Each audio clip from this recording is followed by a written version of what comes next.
everybody, to another episode of ZB's Horsepower Talk. As always, I'm ZB, Zack Brown. Big weekend in dirt racing across the board this time. Outlaws, All-Stars, they rained out, but we'll get to that, and NASCAR and dirt at Bristol. So join me on this show today. Like and subscribe to get more content on this. Follow on all social media platforms, and check us out for the podcast anywhere you get your podcast: Spotify, Apple Podcasts, Amazon. Let's get to it. Starting the show with some unfortunate news. In a race this weekend at Lawrenceburg Speedway, USAC sprint car driver Justin Owen was making a qualifying run and had a very nasty crash, flipping multiple times, and he passed away as a result of that crash. Thoughts and prayers to that team, the family of Justin, and everybody in the USAC community and sprint car community. Very tough to see somebody so young and in that racing capacity pass away from a wreck just like that. So again, thoughts and prayers out to them. Moving forward, I want to touch on this. It's a big deal. Williams Grove Speedway, the iconic track in Mechanicsburg, Pennsylvania, has a new track record set by TJ Stutz. Previous record was Shane Stewart a couple years ago with a 16.111. TJ Stutz broke that with a 16.089. That is really, really fast at Williams Grove Speedway. If you've never been there, it's long straightaways, narrow turns, especially 3 and 4. And to run a 16 flat there is very, very impressive. The track conditions have to be about perfect for that to happen. So, congrats to TJ Stutz for the new track record on that. Let's get into NASCAR and dirt, Truck Series, and the Cup Series at Bristol on dirt. Now, it's been talked about all week. Do drivers want to race on dirt anymore? Do they want Bristol to be dirt anymore? Well, coming from one of the best dirt racers in the nation, Kyle Larson was asked, what does he think about this? Well, he and it seems like a large group of the drivers, they want the concrete to go back at Bristol. They had their fun with it, and they tested out the dirt, and it's just not what everybody thought it was going to be. Yeah, it had some exciting and stuff, but there's no crowd. We're racing on Easter. It's on a Sunday night. Nobody's going to go to it, and it's a dirt race, and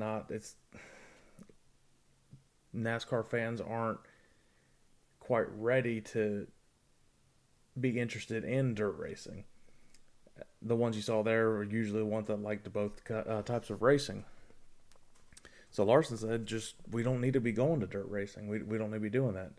Just racing the traditional NASCAR schedule is what everybody is thinking.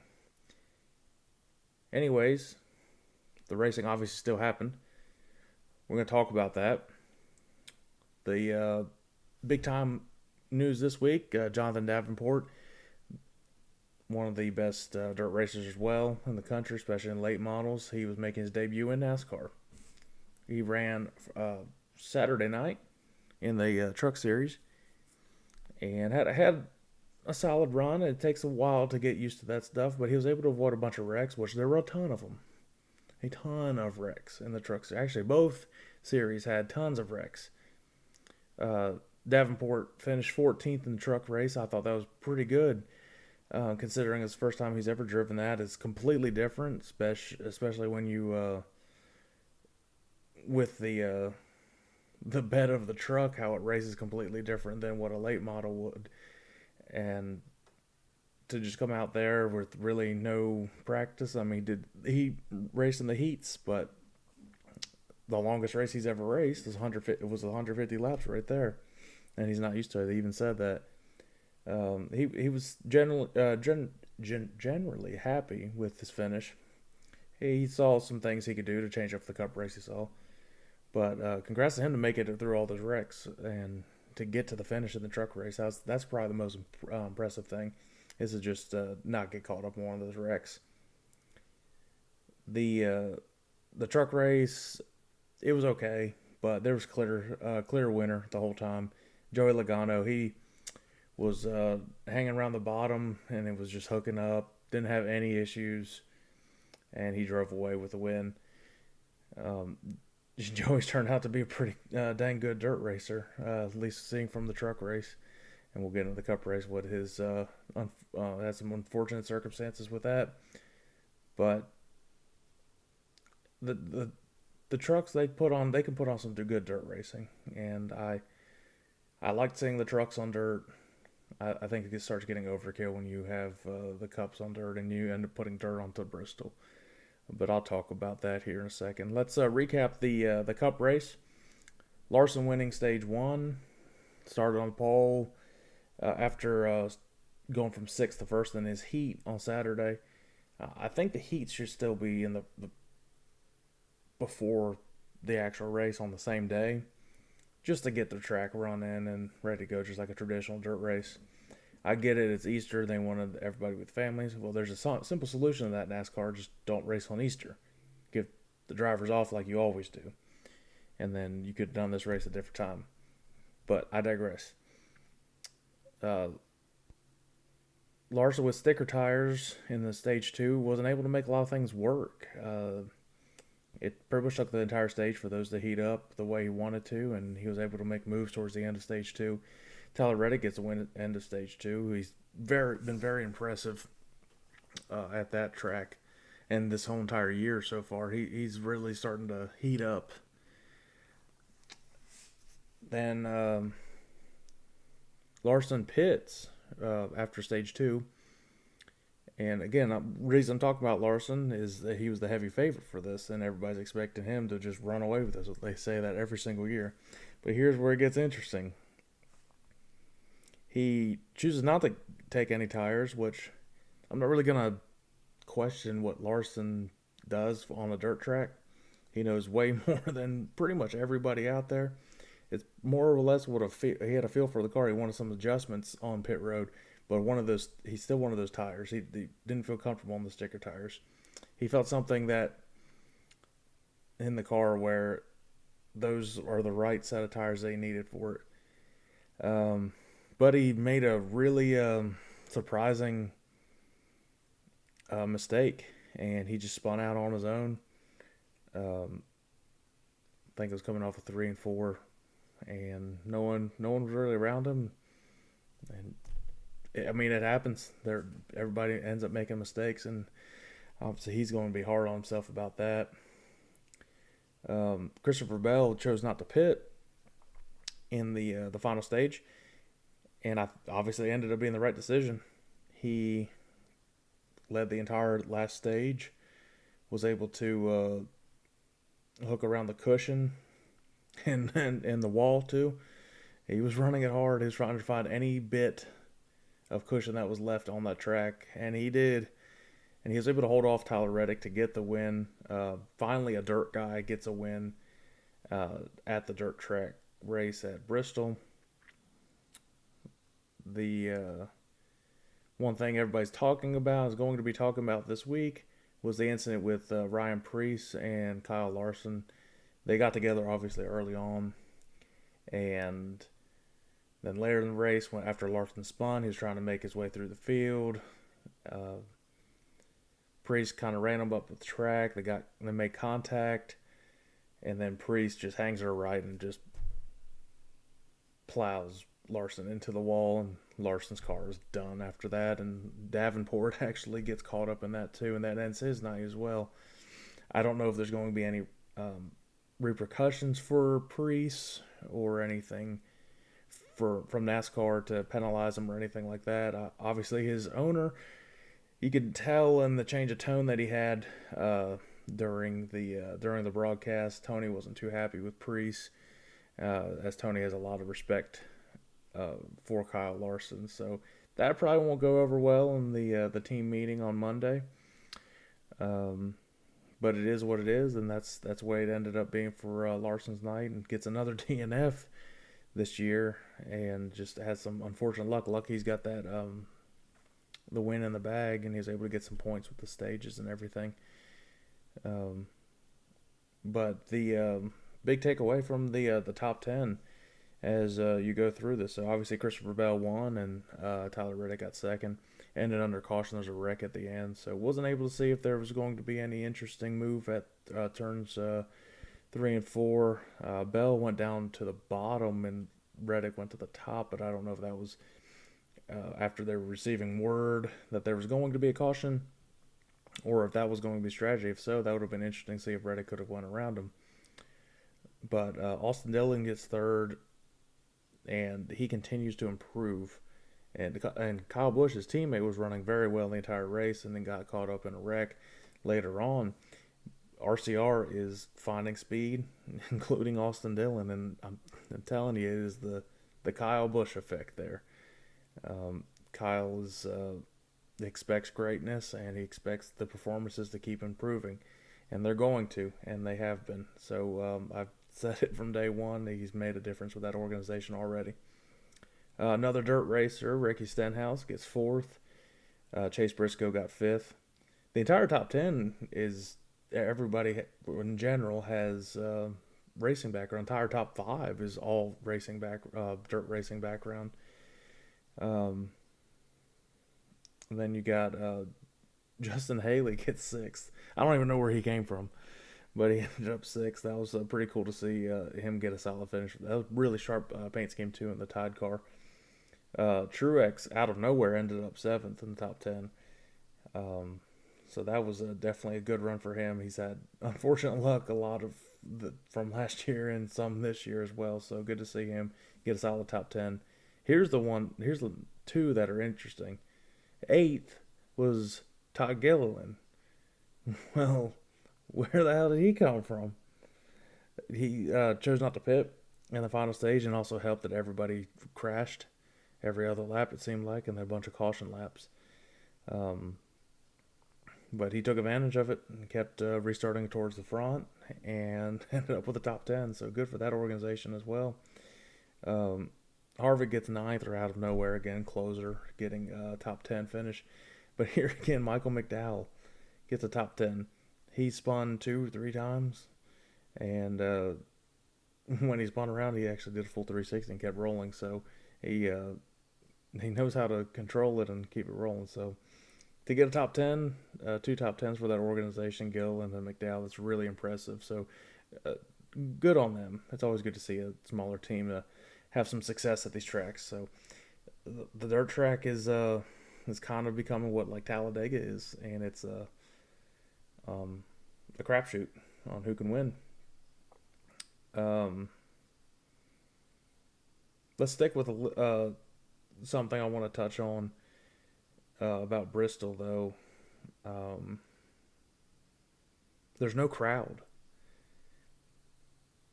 And I said it a little bit earlier, but you're racing on Easter. What do you expect, NASCAR? You made Bristol into a dirt track, and people that are big-time NASCAR fans, avid NASCAR fans, lifetime fans, they don't really care to see Bristol on dirt. They want to see it on concrete, and it's seeing that the drivers want to see it back to concrete as well. Start listening to the fans, start listening to the drivers. Yes, the dirt thing's cool, but we might have to put a pause on that for a little while. The trucks on dirt at Eldora, I think, is an option to go back to. I think that was a lot of fun in the middle of the summer on a Saturday night. I think on such a historic track like that, an actual dirt track, crowds were amazing there, and you actually have real dirt racing fans that go to that and show out. I was there personally. It's a really fun environment. I don't think Bristol is the answer to have a dirt race if you want to have a dirt race in Cups. If NASCAR is insistent on having a dirt race, build a dirt track. Make it longer, though, than a half mile. Make it a mile track. make it similar to like Syracuse and stuff was, and get a little more top speed on the straightaways with these cars. Make it a lot more interesting for these drivers. They can drive at their best drivers in the world. I think you'll have a lot more interest from the community if you do an actual dirt race instead of converting a iconic concrete track into a dirt race. And stop racing on Easter. Go back to having Easter weekend off. The drivers don't want to race it. The fans don't want to go. And you're charging an arm and leg as it is. So just take it off of Easter. Let them have off. And do like you've always done. They're trying a bunch of different things and it's just not working for them. And then, on top of that, middle of the broadcast while you're trying to watch it on Fox or Fox Sports, whatever it was, 24 to go, we go side by side commercials. Are you freaking kidding me? Like, I can understand if it's 50 to go, but you got 24 to go at Bristol. That's not much time. Why are we going side by side and having commercials? It's probably because that's the only way they can make any type of money, because there's no fans that come to these races anymore. And stuff like this, that frustrates us. We want to watch it from home. I don't want to watch commercials all day. Especially commercials that last for I swear, 5 minutes it feels. It just gets a little ridiculous. But there's my rant for that. Let's talk about the Larson versus Davenport race at Volunteer Speedway in Kyle Larson's Late Model Challenge. All I can say is, wow. That is what real dirt racing is. That's what it's supposed to be. Larson's throwing haymakers at Davenport. I mean, he's driving the living dog shit out of it. And there's the right rear fenders popping off of Larson's car. He's diving in, slide jobbing. Davenport's crossing over.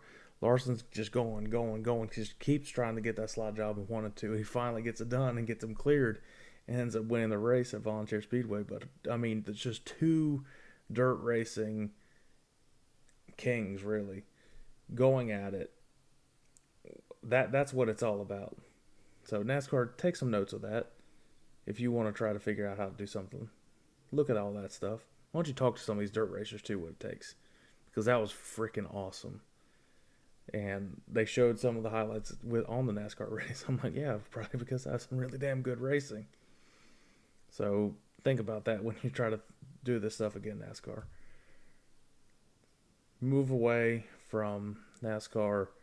Go into Outlaws. This is all dirt racing podcast. A lot of dirt racing happened on this weekend. So the Outlaws are in their Midwest swing, starting at the US 36 Raceway. And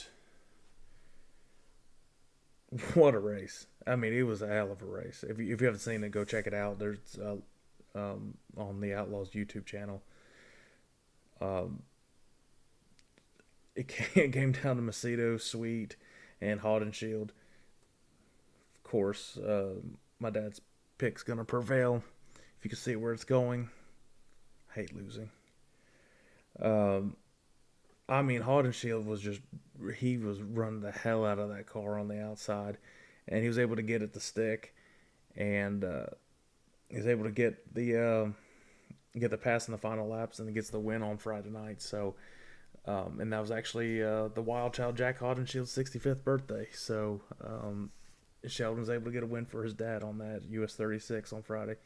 So, congrats to the Sheldon, and what a great racing. I mean, you had the Larson thing that Thursday, and that Friday night was this US 36 race. That was freaking awesome.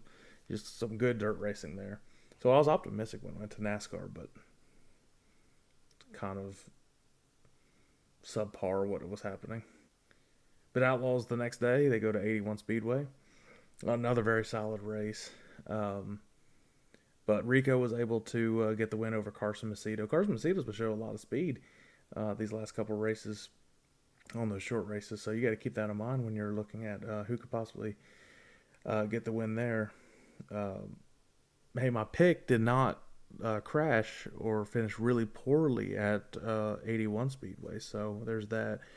David Cravel ended up third at 81 Speedway. So lot of fun racing this past weekend. So finally, I was right about a NASCAR pick. So Christopher Bell, thank you for breaking the curse. Obviously, my dad got the pick right as well, and so I didn't really make any grounds on the pick there. Neither one of us, I don't even think we realized that Joey Logano was running in the truck race, so we did not pick him. Probably would have looked at picking him if I knew that. But again, NASCAR needs to figure out something to be able to draw crowds. First, we got lower ticket prices. That's the main thing.